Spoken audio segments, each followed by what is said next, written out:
Okay, the topic for today is ways to make your data more viable. The idea that I want to bring on this session is to discuss all the alternatives that we have on SQL Server to achieve high availability and disaster recovery.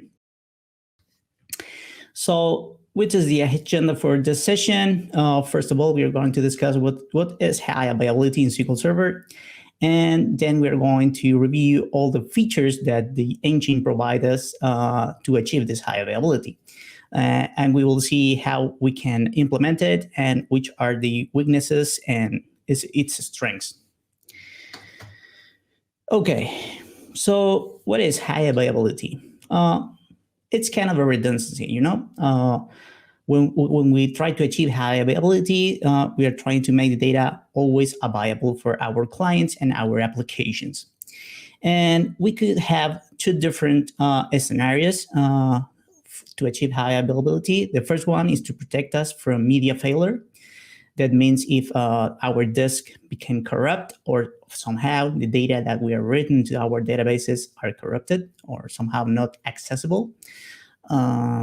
For that case, SQL Server provides several types of features to make a protection about that. And the other issue that we could have is the hardware failure. For hardware failure, we have failover clustering that we're going to see later time. So depending on which problems we need to cover, perhaps we need to make a combination of features because these features can be combined. They are not exclusively.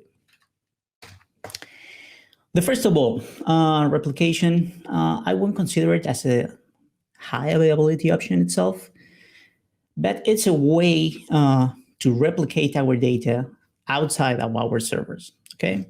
But definitely it's not a way to achieve high availability. So we're trying to see the basics, what type of replication do we have, how we can implement it, and what are the strengths and the weaknesses for this type of protection. Somehow, I don't know, it's a curse or it's something good, but when I first started working as a DBA, I started in a company that has 250 servers with replication, so it was kind of a mess. So I was always involved with this feature. Replication takes the idea, or its architecture takes the idea of the publisher and distributors and subscriber, like it was a magazine distribution. Okay, so depending on how much latency or how autonomy should be the system, aka is how many DBAs you will be watching the solution, we will define which type of replication we can use. And the replication, when you set up, it's per database. So if we have multiple databases, we need to set up the replication per each database. When you set up inside the database, you need to select the articles. The articles will be tables, stored procs, views, or user-defined functions that are residing on that database that we can publish. Then the distributor will be the owner of propagating those changes to the subscribers. That's implemented through store procedures and SQL Server agent jobs that will run on the publisher, the distributor, or the subscriber, depending on the architecture. And you need to configure the security of how the server will be communicating itself. So type of replication that we can have.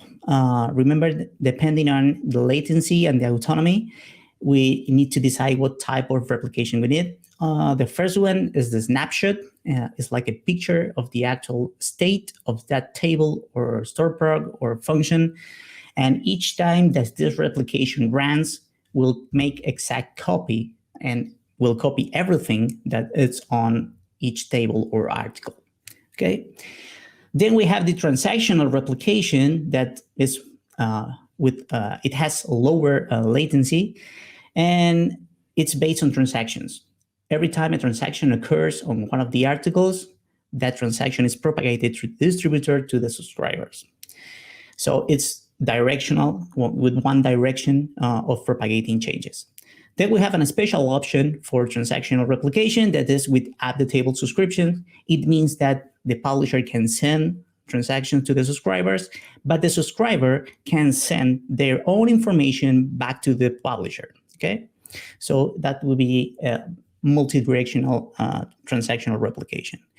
And finally, the most complex of this replication type is the merge, and it's fully bidirectional. And that means that publishers can publish their changes to the subscribers, but the subscribers can make changes to those newly inserted records.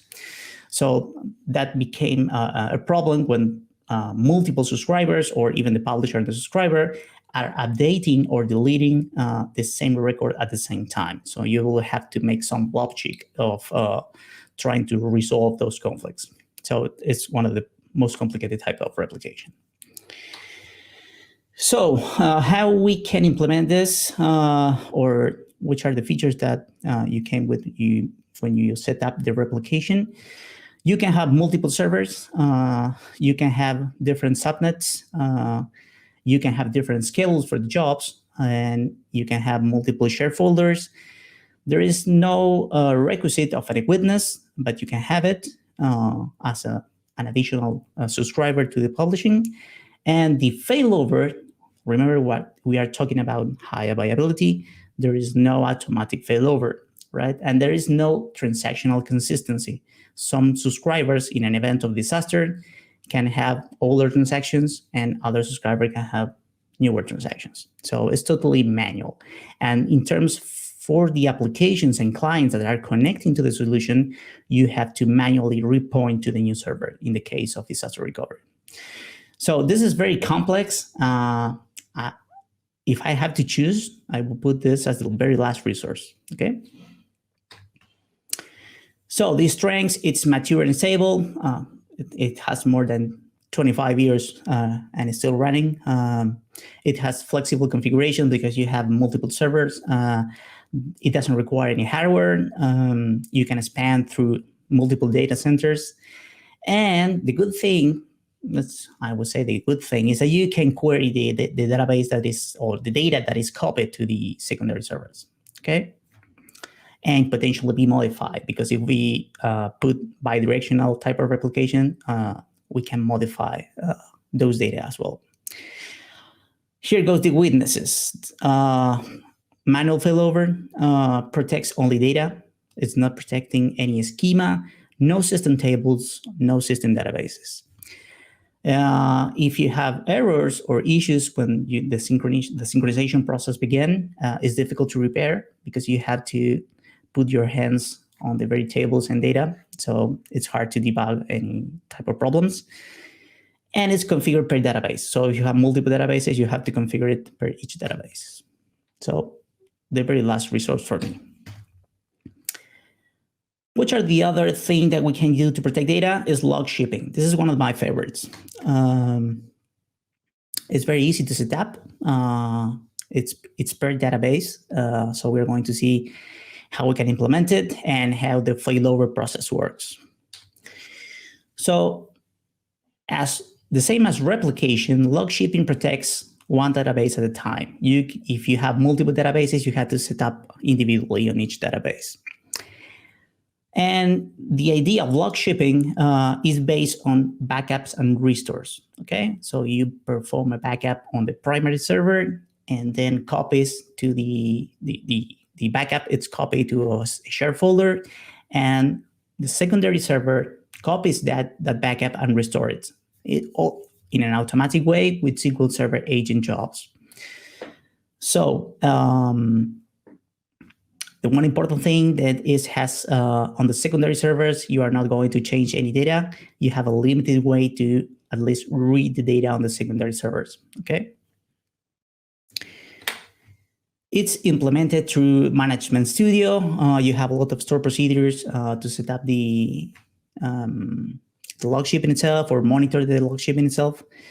One of the things that requires is that the database level recovery model should be bulk log or recovery mode full, okay? So if you have simple recovery model, it won't work with Logshipping.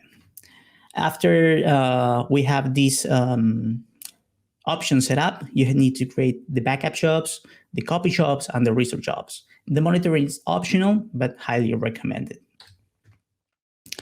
So how is a failover perform in Logshipping? If you can, if not a disaster has happened on the primary server, you need to copy the last transactional log backups with no recovery option. Restore that log backup on the secondary server, disable the log shipping jobs, and put the database on recovery mode full again. And after that, when you have recovered the broken server, you need to configure the log shipping again. Okay. So what are the strengths of log shipping? Of course, it's very mature and stable. I remember even doing it, like kind of log shipping in 6.5 version of SQL Server. So it wasn't named log shipping itself, but has the same principles. So it's very stable. There are a lot of jobs that you can granularly manage the schedule. So even if you put the window big enough, you can have a warm standby. If you're going to change the primary server or you're implementing a change, you can implement it and wait until that transactions are restored. So you can have a warm backup if you want. You can expand data centers because there is no specialty hardware needed or special networking.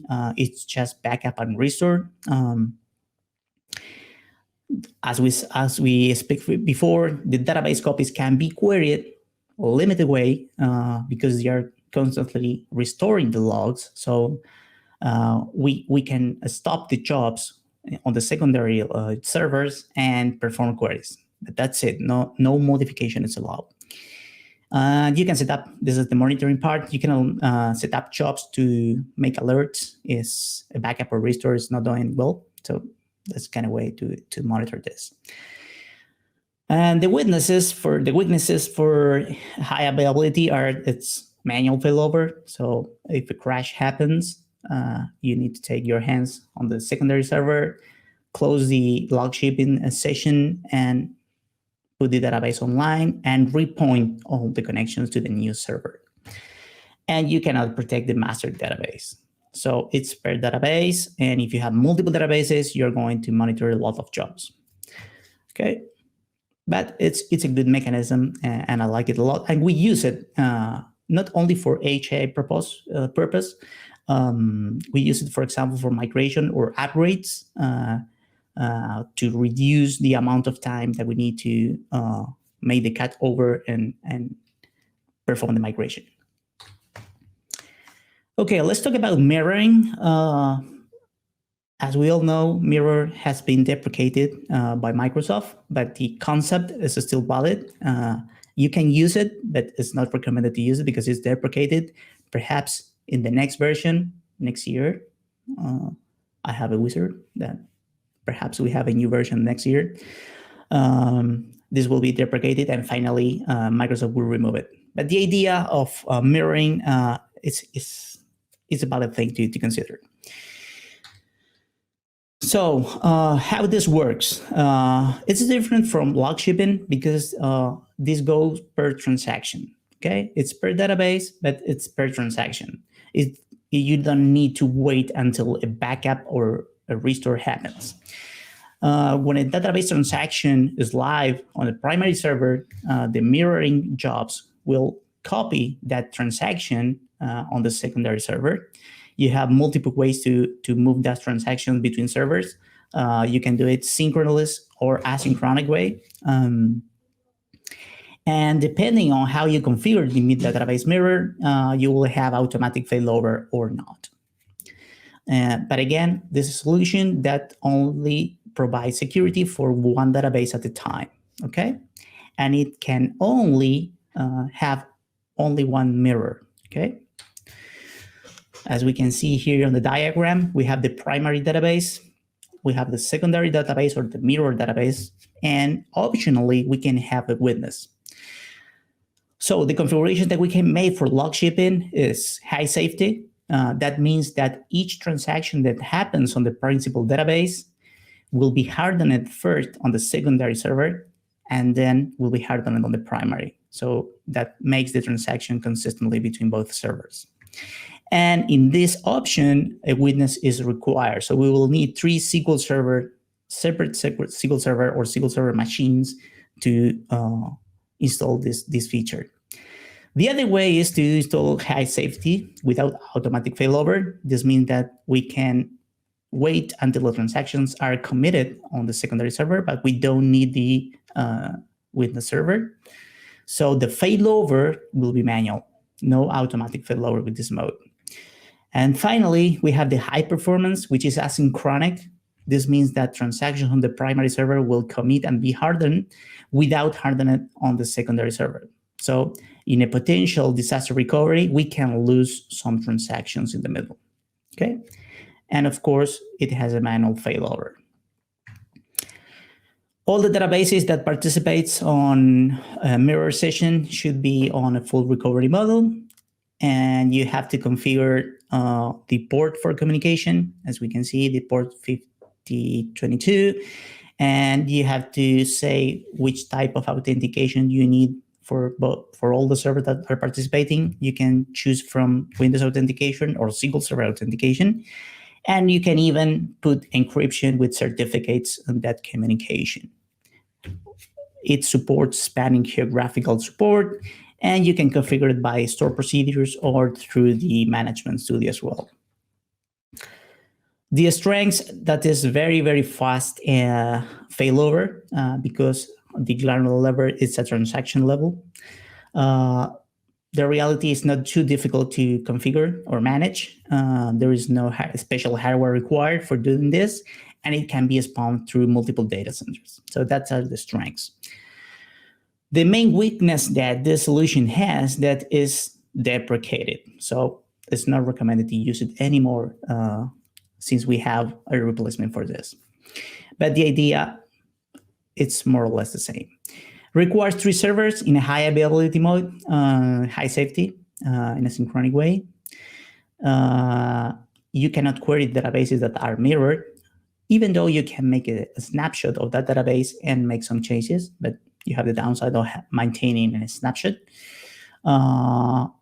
It's configured per database.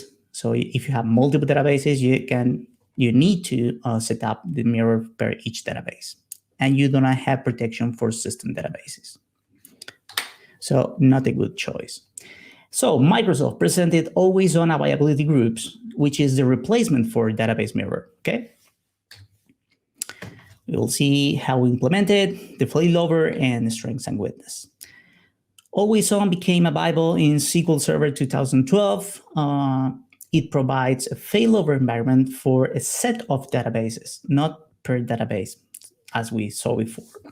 So it's a good thing if we have multiple databases serving our applications and users. We have a collection of databases that resides on a primary server that will handle the read and write operations, and we will have a secondary collection of databases or secondary servers that can be up to 8 now that will support read-only connections. Okay. The thing is that when you set up AlwaysOn availability groups, you will need a Windows Server feature that is Windows Server Failover Cluster running under the hood. You can have synchronic commit and asynchronic commit as well, like the mirroring set. And you can have automatic and manual failover as well. So each instance will host an availability group and must be a member of Windows Server Cluster. Unfortunately, in terms of licensing, this is the sad part. We need Enterprise Edition for Windows Server to set up a cluster. SQL Server can have standard or enterprise depending on the feature, but that's depending on how many nodes you need or how many databases you have, you need to choose from standard or enterprise depending. The thing that you need to have, the same collation must be the same on all the servers that are participating on the cluster.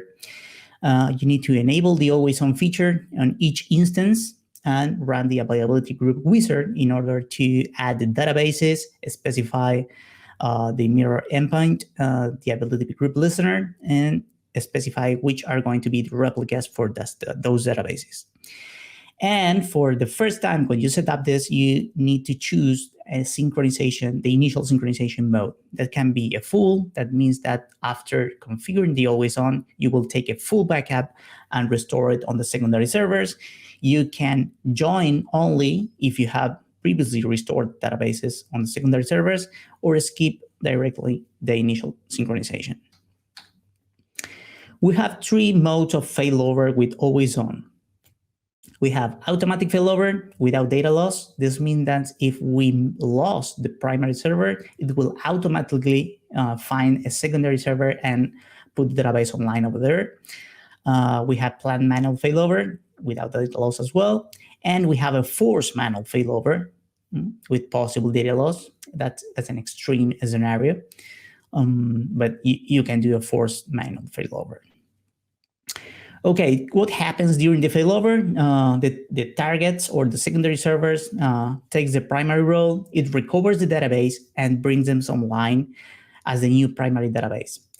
This solution has a listener. The listener, it's an IP and a DNS address that all the applications will point to this address to connect to the database. So it doesn't matter which node hosts the primary database.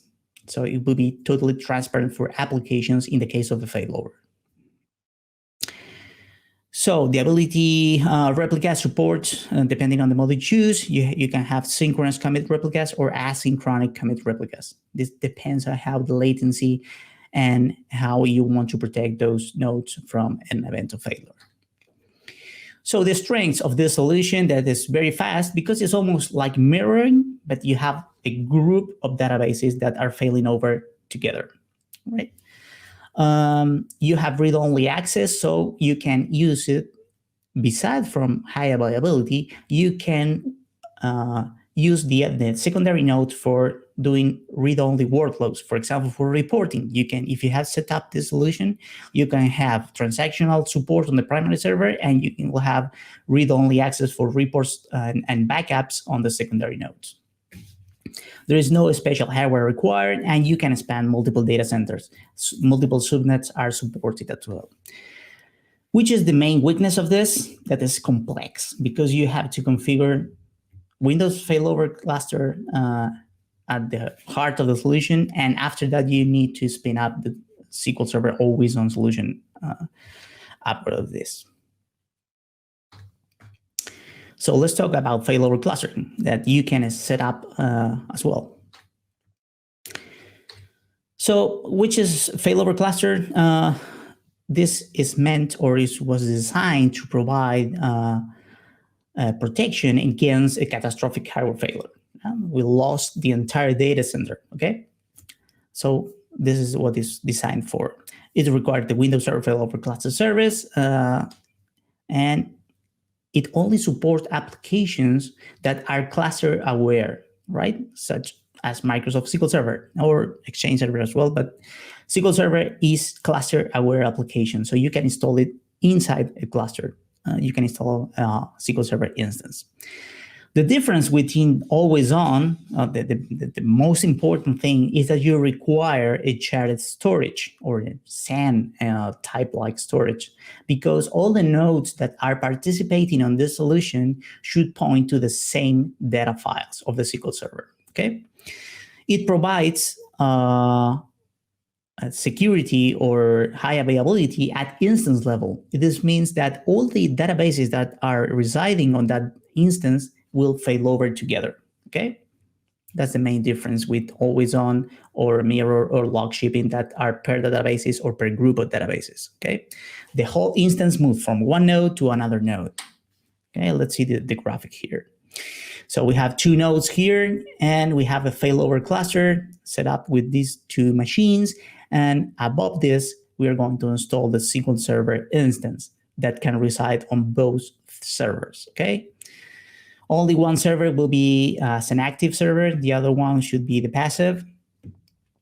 So you can have multiple server nodes. You can have up to 16 nodes participating on the failover cluster instance.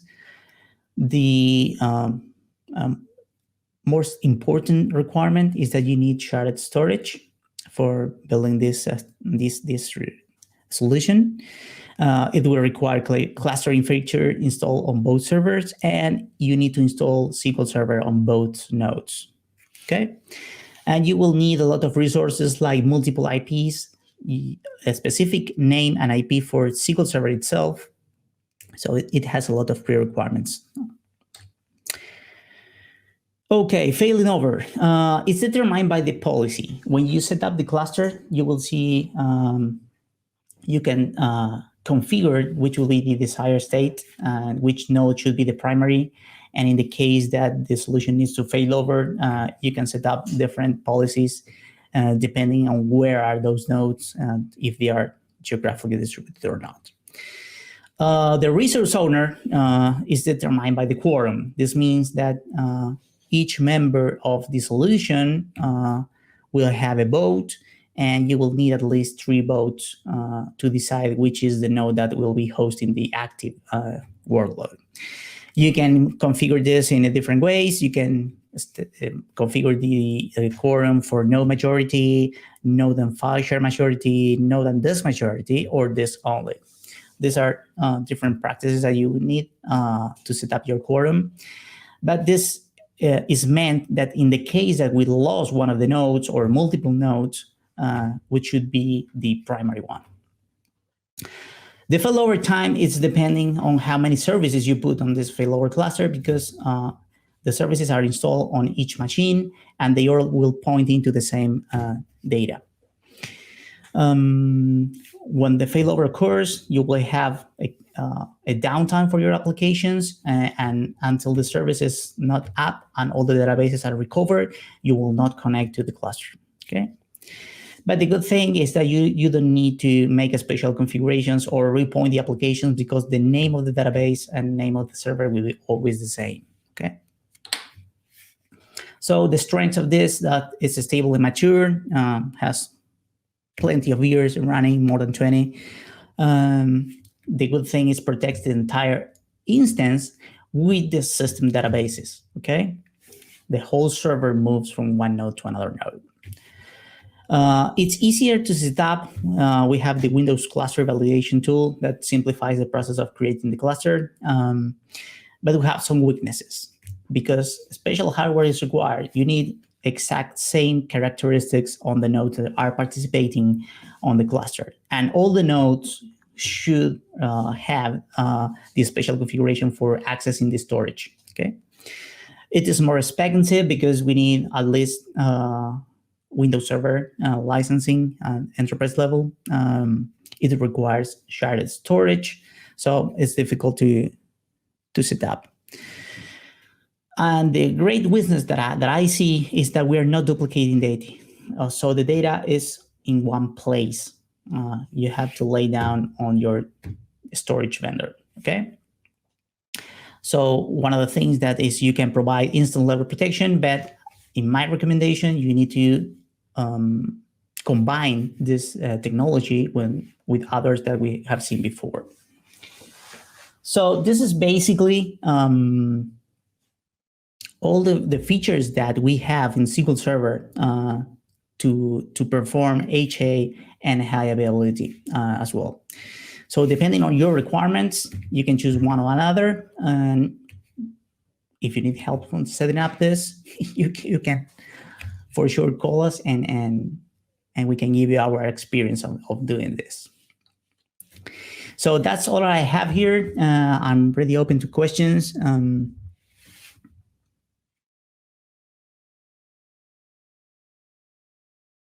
we go. Hey, thank you, sir. You know, so you mentioned a couple of, so you've gone through, right? Talked about the different options. You know, a lot of technical pieces.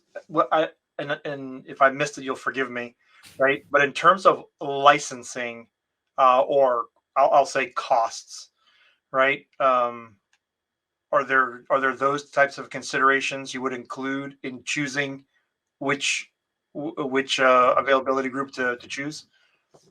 We all want the 5 nines of availability. Sure. We all want that, but that means a lot of money to put on these architectures. So we need to ask the businesses and the applications what type of high availability they want, or how they tolerate a failure, how much time they are willing to expand in recovery. So yes, in terms of licensing, that's the very expensive part of this. Depending on what you choose, you can have the SQL Server Standard Edition for mirror, Logshipping, and replication. Even with AlwaysOn, you have a basic availability group that supports only 2 nodes and 1 database. So that's a basic availability group. But you still need the cluster. So yes, it depends. It's a big depend. Sure. Okay. Yeah. Now, why might I'm just asking here. There could be lots of different reasons, but why would somebody choose a Windows failover cluster option instead of an availability group? Okay, first of all, if you have the storage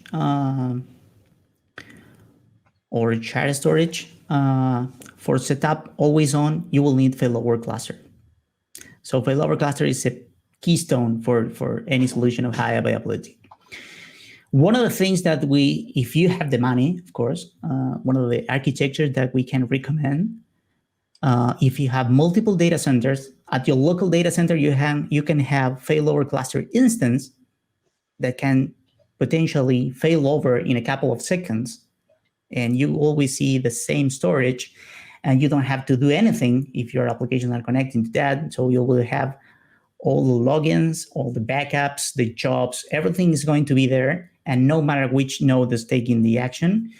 And you can use this instance as a participating node in a AlwaysOn availability group, which resides in another data center. Right. So you can combine both things. Which one is better? It depends on how you want to make it. If you want to protect the whole instance or not, if you have shared storage or not. And it depends if you are in the same data center or you have geographically different data centers.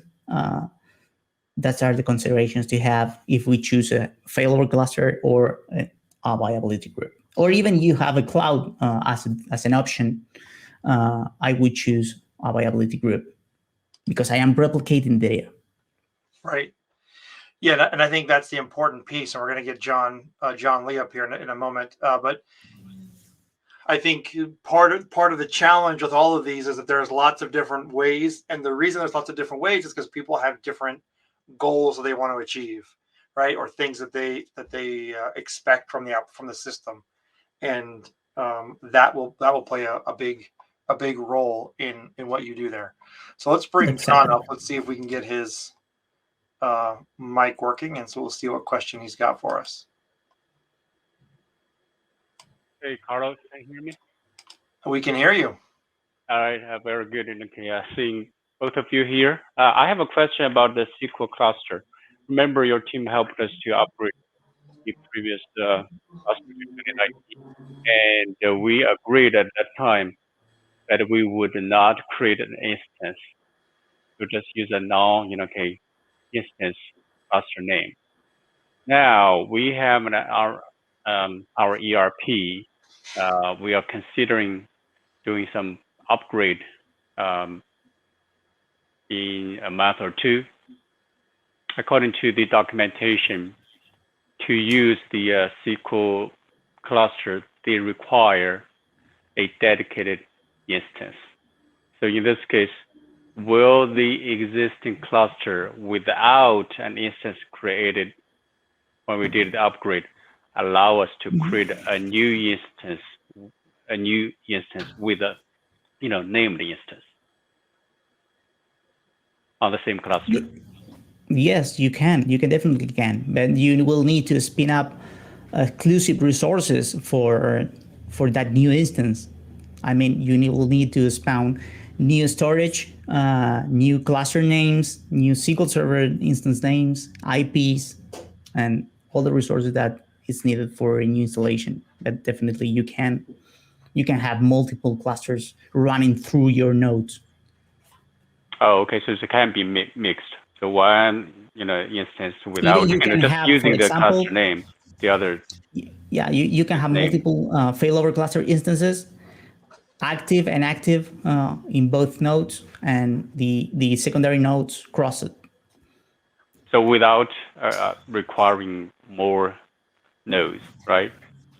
Exactly. The only thing that you have to consider in that scenario is in case of disaster recovery, one node should tolerate all the workload. Okay. All the CPU and memory should be able to hold the workload of the SQL servers, both instances running on the same server. Okay. So in other words, we might need to increase the RAM or even CPU or storage. Okay. Yeah.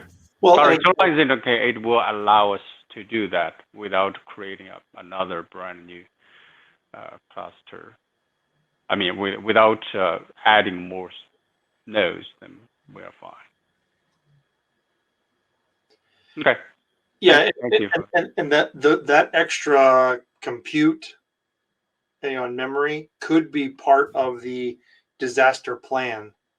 You may not necessarily have to include it all, particularly in a virtual environment where it can be, fairly easily added, as long as you have capacity.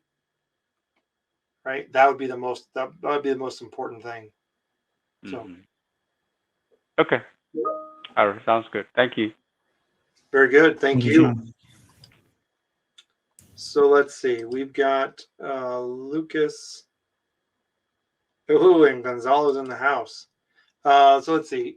Lucas asked a question: how can I expand my high availability on-premise solution with the cloud? So I want to do a little mixing. Okay, yeah, big question. It will depend how you are connecting to that cloud solution. If you have a good network settings or VPNs, and you have a very good bandwidth to work with, you can use all the features that we have discussed here. But you have to think that the solution must tolerate a different type of networking here, because you won't have the same IP addresses. You will have different networks, and even the latency will be very, very different from working from a data center. So normally, if we use, for example, AlwaysOn availability groups or failover clustering, the node that resides on the cloud, it's always in async mode or has manual failover. I don't want the solution to automatically go to the cloud, because we have different bandwidth or latency working with the clouds. So, but yes, you can use it. You can use all the features that we have discussed here with the cloud. You can spin up a VM on a cloud and connect it through Failover Cluster or AlwaysOn. Yeah, we are seeing that as a disaster recovery option becoming more and more popular. One of the reasons being is that you don't, in every scenario, obviously a database is a little bit different, but there are other cases where you don't necessarily have to buy double, right? I have my current environment, I have to double that in the cloud. You can get away with less as it is a desire, as it is a disaster environment. Obviously, if you want your data available, right, you have to have storage and things like that. But there are, we do see that as a way for organizations to at least have some disaster options without having to go out and buying, two of everything that they have, right? Yes, even Microsoft licensing provides a waiver if you want. you can spin up for each license that you buy.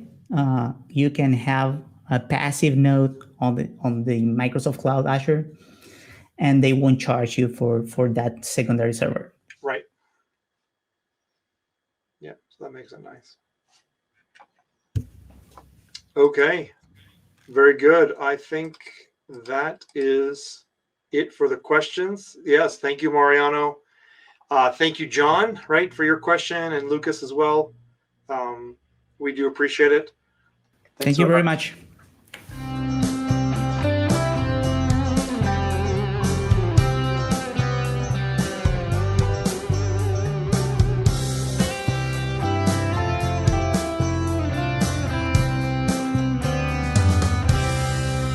SQL Data Partners.